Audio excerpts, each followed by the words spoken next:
A ver, viajemos un poco en el tiempo. Vámonos a Mendoza, 9 de abril de 1949. ¿Por qué esta fecha es tan importante? Porque acá, en este preciso momento, se dio uno de los discursos filosóficos que, créanme, marcaron la historia argentina. Y hoy lo vamos a desmenuzar juntos. Imaginen la escena. Estamos en la clausura del primer Congreso Nacional de Filosofía, y quien sube al estrado es el entonces presidente Juan Perón. Pero ojo, no habla como político, se presenta como un pensador, con un diagnóstico del mundo para las mentes más brillantes de la época. Y así arranca, con todo, con una frase que es, la verdad, un baldazo de agua fría. Perón no está hablando de economía, ni de política, no. Está apuntando a algo mucho más hondo, una crisis espiritual, una crisis de valores, que para él amenazaba la mismísima esencia de lo que significa ser humano. Ok, entonces, ¿cuál era el problema? ¿Qué es lo que él veía que estaba tan mal en el mundo? Vamos a meternos de lleno en los componentes de esa crisis. El corazón del diagnóstico era este. El mundo estaba dominado por un materialismo práctico. O sea, todo se había vuelto utilitario y en el camino se estaba perdiendo la dimensión espiritual del individuo.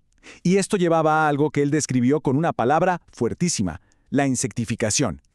Insectificación. Repitámosla porque no es una palabra al azar. Pensemos un segundo en lo que significa. Es la anulación total del ser. Es convertir a una persona en un insecto.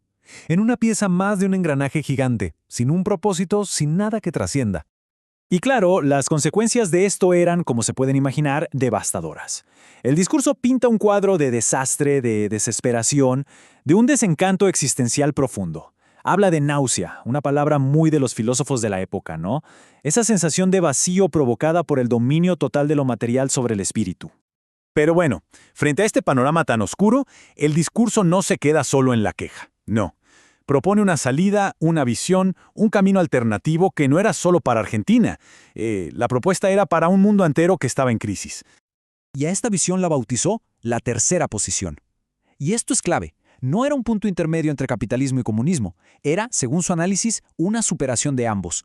Porque en el fondo, para Perón, los dos modelos partían de la misma base materialista. Y acá está el punto central de todo. Esto no era solo un plan de gobierno, ni un partido político. Se presentaba como algo mucho más grande. Una doctrina nacional. Un sistema de pensamiento entero con su propia filosofía pura, el justicialismo. Bueno, muy bien. Pero, ¿cómo se arma esta doctrina? ¿Cuáles son las bases? Perón la estructuró en 5 postulados clave. Este es, digamos, el mapa de ruta. El plan se sostiene sobre estos 5 pilares. Primero, la tercera posición. Segundo, la dignificación del hombre. Tercero, la famosa comunidad organizada. Cuarto, el equilibrio. Y quinto, una ética y moral renovadas. Vamos a ver cada uno. Empecemos por la dignificación del hombre. Para Perón, esto era una especie de batalla interna, una lucha constante. La describe como la pugna por reprimir la rebeldía de la materia. La idea era dominar esa parte material para que el espíritu fuera lo supremo. Solo de esa forma, decía él, una persona podía convertirse en un portador de valores máximos. El tercer punto es el que le da el título a todo esto, la comunidad organizada. Este era el gran objetivo social. No se trataba de tener una masa de gente, un montón anónimo, no. La idea era una comunidad donde cada persona pudiera realizarse, pero en armonía con los demás. Una sociedad, y cito, más justa, más buena y más feliz. Y esto nos conecta directamente con el cuarto pilar, el equilibrio. Pensemos en una orquesta. La sociedad tenía que ser una armonía perfecta, sin que ningún instrumento sonara fuera de lugar. Ni el extremo del materialismo que te insectifica, ni tampoco, como dice él, un estado de fantasía espiritual que te haga olvidar la realidad. El objetivo final de esta armonía era básicamente cerrar la grieta entre el individuo, el yo, y la comunidad, el nosotros. Se buscaba una sociedad donde tu propia realización personal no fuera en contra del bien de todos, sino que el contrario, lo fortaleciera. Y llegamos al quinto postulado, que en realidad es el cimiento de todo lo demás, una ética y moral renovadas. Para esta filosofía, el progreso real de un país no se mide en fábricas o en dinero, no, depende de su grado ético. Proponía una nueva moral fundamentada en el amor entre los hombres y en la idea de que la plena realización del yo solo se encuentra en el bien general. Y bueno, todo esto fue dicho en 1949. Han pasado más de 75 años. Y la pregunta es inevitable, ¿no? ¿Qué queda de todo esto? ¿Sigue vigente hoy? Pensemos en nuestro mundo actual. ¿Cuánto ha cambiado realmente?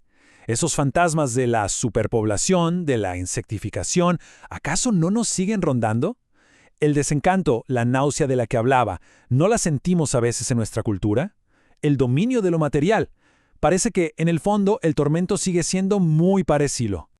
Pero, y aquí está lo interesante, el discurso no termina en la oscuridad. En estas palabras también hay una esperanza tremenda. Cierra con una elección, con un llamado a la acción.